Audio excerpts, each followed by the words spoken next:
Coba deh, sekali-kali doa sama Tuhan. Gak minta apa-apa. Cuma bilang gini sama Tuhan. Selidiki aku Tuhan. Lihat hatiku. Kenali pikiran-pikiranku.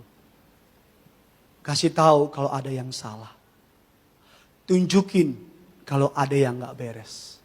Saya percaya kalau saudara ngomong begitu, Tuhan akan mulai ngomong sama saudara. And you will be surprised. Kau akan kaget. Berapa waktu yang lalu saya berdoa gitu sama Tuhan. Saya bilang, Tuhan, lihat hatiku. Kalau ada yang gak beres, kasih tahu. Kalau ada yang gak benar, tunjukin. You know what? Saya KKR sendirian. Saya nangis. Karena Tuhan bilang sama saya, melalui Roh Kudus, kamu masih begini. Kamu masih begini. Kamu suka begini. Saya nangis, senangis-nangisnya sama Tuhan. Saya kira saya udah benar sebenar-benarnya di matanya. Tapi enggak.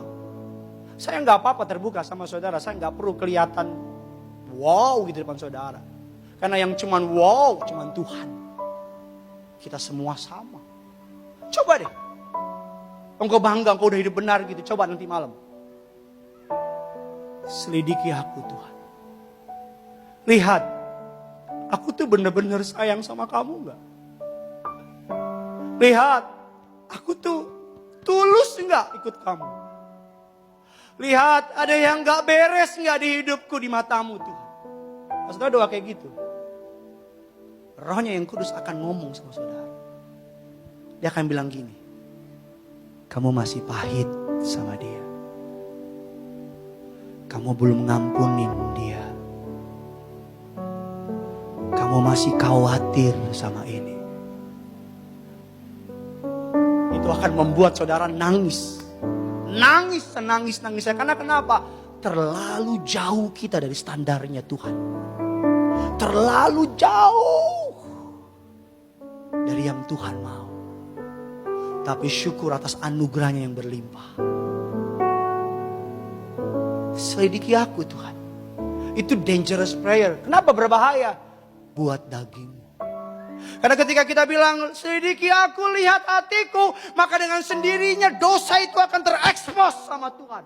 Semua kebencian, kepahitan, kedegilan, hati yang kerdil, hati yang jahat, hati yang iri, hati yang gak benar, pikiran kotor, semua yang gak benar ketika kita ngomong gitu sama Tuhan, semuanya akan kebuka. Ada orang kelihatannya bersih di luar. Ada orang dia pikir dia udah bersih. Tapi ternyata ketika ketemu suatu kejadian, kepahitannya muncul. Ternyata belum beres sama papanya, belum beres sama temannya. Saya kalau di rumah, kalau nyapu sebelum menikah, saya kalau nyapu, saya suka nyapu karena saya pengen buru-buru. Saya angkat karpet rumah, debunya taruh di bawah karpet.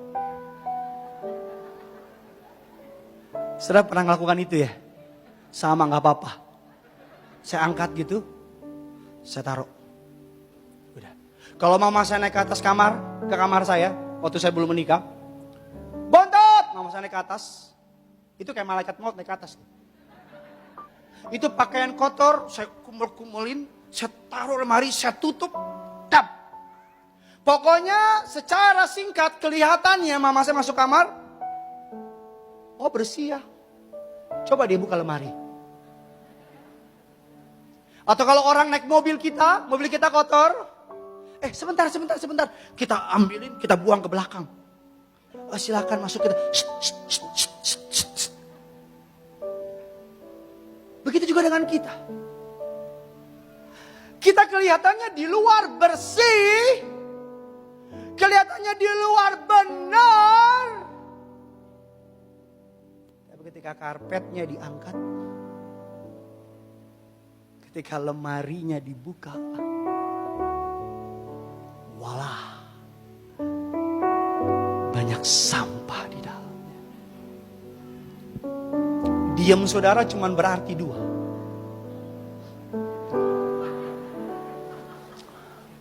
Yang pertama, akhir bulan belum gajian. Yang kedua, hit you hard. Ngantem saudara. Karena saudara berpikir dalam hati, kalau gue tanya itu sama Tuhan, selidiki aku Tuhan. Lihat hatiku. Saudara know for sure. Tuhan akan bilang, oke. Kayak barang ditaruh di mikroskop. Makanan kita katanya bersih kan? Tapi ketika ditaruh di mikroskop, itu apa tuh? Nggak tahu lah apa di situ semua. Kalau Tuhan pakai mikroskopnya kita, kalau dia pakai mikroskopnya surga, buat selidikin saudara. Gak usah jawab, dalam hati aja. Kira-kira gimana? Ada yang begini.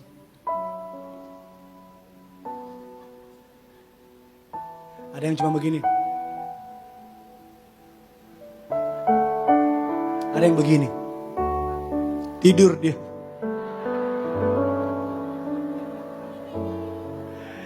Come on.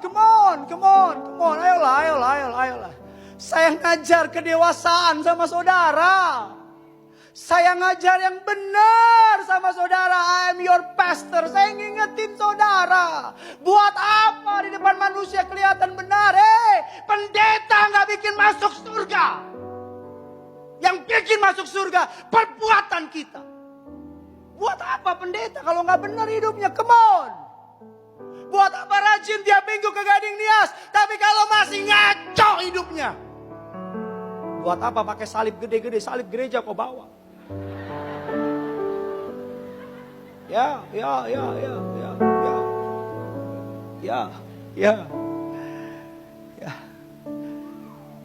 Selidiki aku Tuhan. Daud makanya dapat julukan the man after my own heart. Orang yang berkenan di hadapanku. Kenapa? Karena Daud berani sama Tuhan. Daud bilang begini, selidiki aku Tuhan. Kenali pikiranku. Lihat apakah jalanku serong di hadapanmu. That's why tiap kali Daud salah, Tuhan lurusin. Kita bisa salah. Tuhan gak mungkin salah.